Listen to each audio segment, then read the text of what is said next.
हरि ओम नारायण हरि।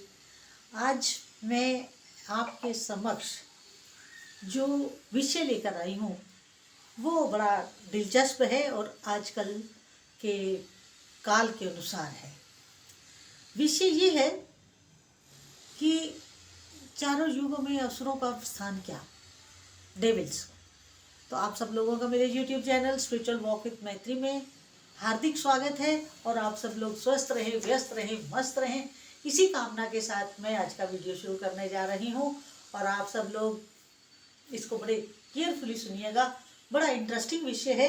और वो विषय ये है कि क्या चारों युगों में अंतर है।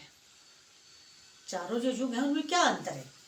सतयुग, त्रेता, द्वापर और कलयुग, इन सब में कुछ थोड़ा थोड़ा तो अंतर है।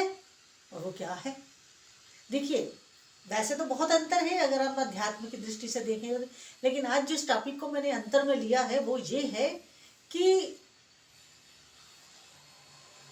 जो डेविल्स थे, सुर और असुर थे, सतयुग में इस धरती के ऊपर गॉड रहते थे, भगवान रहते थे स्वयं। बड़ी शांति थी, परम शांति थी। और सतयुग में ही हमें सारे ऋग्वेद और सारे इस तरह के पवित्र ग्रंथ प्राप्त हुए। तो इस सतयुग के दौरान भगवान यहाँ रहते थे और जो असुर थे वो अलग अलग प्लैनेट्स पे रहते थे। असुर अलग अलग प्लैनेट्स पे रहते थे और भगवान इस धरती पे रहते थे सतयुग में। अब इसके बाद आया द्वापर। द्वापर में क्या हुआ? नहीं सॉरी, सतयुग के बाद आया त्रेता। त्रेता में वो असुर अपने अपने प्लैनेट्स को छोड़ करके भारत भूमि को देव भूमि कहा जाता है, इस देव स्थान से जहाँ भगवान रहते थे, इस देव स्थान के आउटर्स पे रहने लगे। आउटस्किट्स पे उन्होंने अपना डेरा जमा लिया। अब उन आउटस्किट्स के राक्षसों को दौड़ाने के लिए, डेविल्स को दौड़ाने के लिए भगवान राम को रावण युद्ध करना पड़ा। और 14 साल के वनवास के दौरान उन्होंने ढेरों राक्षसों को मारा, उनका वध किया।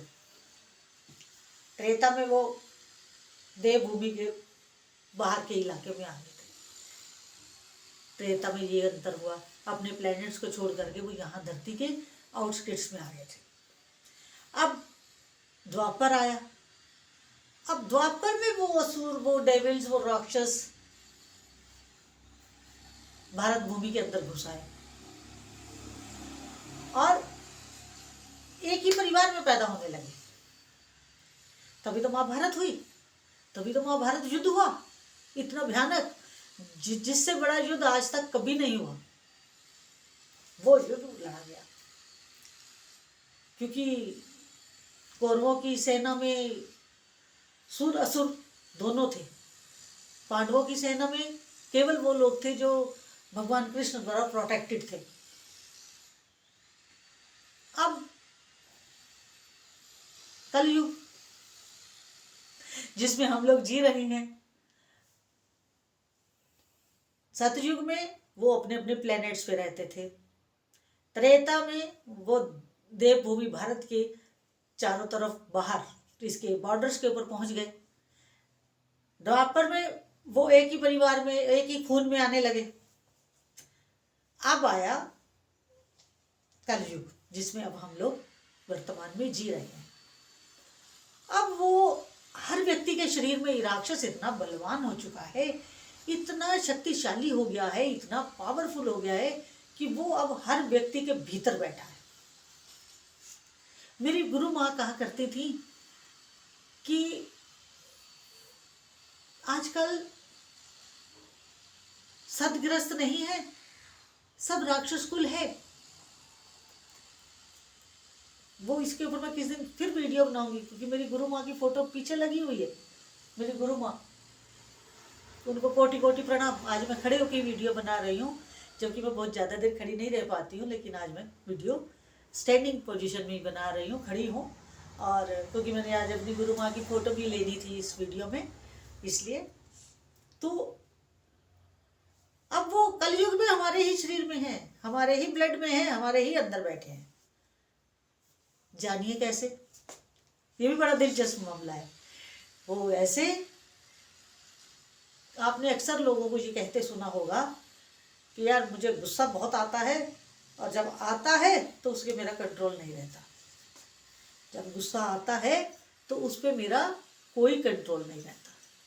तो ये कोई कंट्रोल नहीं रहता ना, यही असुर है। ये उस समय आप नहीं बोल रहे होते हैं, ये असुर बोल रहा होता है। ये आपके अंदर बैठा असुर बोल रहा होता है। तो अंतर मैंने आपको समझाया। सतयुग में अपने अपने प्लैनेट्स पे, त्रेता में भारत भूमि के बाहरी इलाके में, द्वापर में परिवारों में ही, उस खून में ही, और कलयुग में हर व्यक्ति के शरीर में ही। ये अंतर है। और ये बहुत देखिएगा, अगर आप अपने आसपास इस चीज़ को देखेंगे तो आपको पता चलेगा कि हाँ, ये बहुत सही बात है।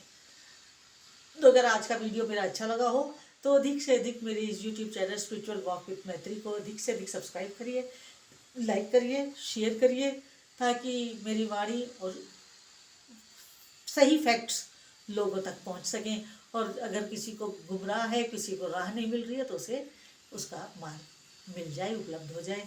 हरि ओम नारायण हरि।